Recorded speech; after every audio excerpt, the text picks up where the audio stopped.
ঐতিহ্যবাহী কারুশিল্পের প্রতি উৎসাহ থাকায় শিক্ষকতা ছেড়ে তুরস্কের প্রাচীন নকশার টাইলস নিয়ে কাজ করছেন তিউনিসিয়ার স্থপতি সামির দাকফৌজ। জোগাড় করেছেন এই টাইলস তৈরির বিভিন্ন যন্ত্রাংশ। দেশের সীমানা ছাড়িয়ে সব টাইলস রপ্তানি করেন বিভিন্ন দেশে। তুরস্কের প্রাচীন নকশার টাইলস নিয়ে কাজ করছেন তিউনিসিয়ার স্থপতি সামির দাকফৌজ। প্রাচীন শিল্প নিয়ে ব্যাপক আগ্রহ থাকায় 2009 সালে শিক্ষকতা পেশা ছেড়ে দিয়ে তিনি এই কারুশিল্প নিয়ে পড়াশোনা করেন। 1991 সালে মিলানে পলিটেকনিক স্কুল অব আর্কিটেকচার থেকে স্নাতক ডিগ্রি গ্রহণের সময় ঐতিহ্য এবং এই বিষয় সম্পর্কিত কারুশিল্পের প্রতি উৎসাহিত হন দাকফৌজ। 70 দশকে এই টাইলসগুলোর ব্যবহার বন্ধ হয়ে যায়, কিন্তু সেই ঐতিহ্য আমি আবার ফিরিয়ে আনতে চেয়েছি। আর এসব টাইলস তৈরির জন্য আমাকে সেই সময়ের টাইলস তৈরির যন্ত্র খুঁজে বের করতে হয়েছে। টাইলস তৈরি করতে তিউনিসিয়ার উত্তর পূর্বাঞ্চলের নাবুলে খুলেছেন একটি ওয়ার্কশপও। ঐতিহ্যবাহী সবকিছুর প্রতি আমার আলাদা দুর্বলতা কাজ করে, তবে শুধু আমি নই, এই কাজে আমাকে আমার স্ত্রীও সাহায্য করে। তারও এসব বিষয়ে বেশ আগ্রহ রয়েছে।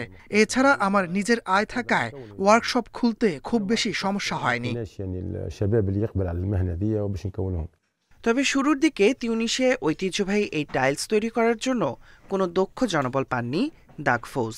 এমনকি প্রথম বছরে বিক্রি করতে পারেননি কোনো টাইলস।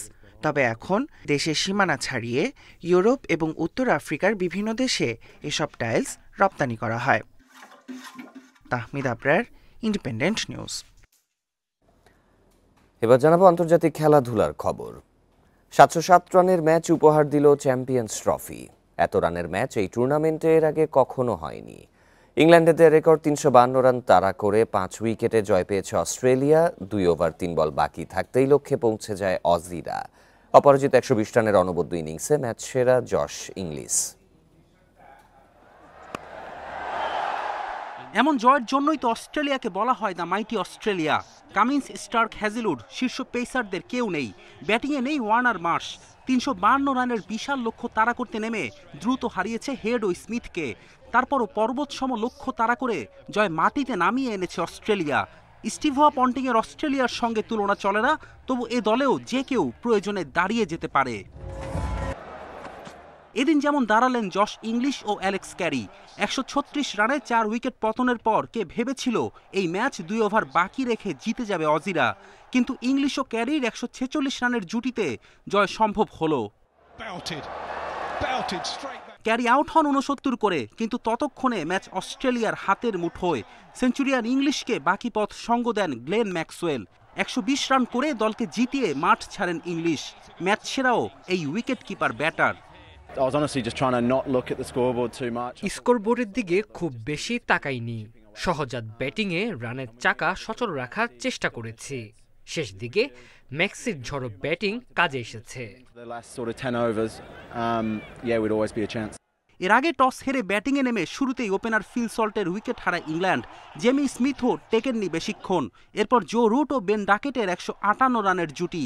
রুট 68 করে আউট হলেও সেঞ্চুরি করেন ডাকেট। 165 রানের বিশাল ইনিংস তার। সেই ইনিংসে ভর করে চ্যাম্পিয়ন্স ট্রফির ইতিহাসে রেকর্ড সংগ্রহ করে ইংল্যান্ড। 352 রানের সেই পর্বতসম লক্ষ্য মাটিতে নামিয়ে আনে ওয়ানডের 6 বারের বিশ্ব চ্যাম্পিয়নরা। ফেরদৌস ইসলাম, ইন্ডিপেন্ডেন্ট নিউজ। লা লিগায় লাস পালমাসকে 2-0 গোলে হারিয়ে শীর্ষস্থান ধরে রাখল বার্সেলোনা, আর ভ্যালেন্সিয়াকে 3-0 ব্যবধানে হারিয়েছে অ্যাটলেটিকো। এদিকে সেরে আতে ইন্টার মিলান জয়োৎসব করলেও হেরেছে এসি মিলান।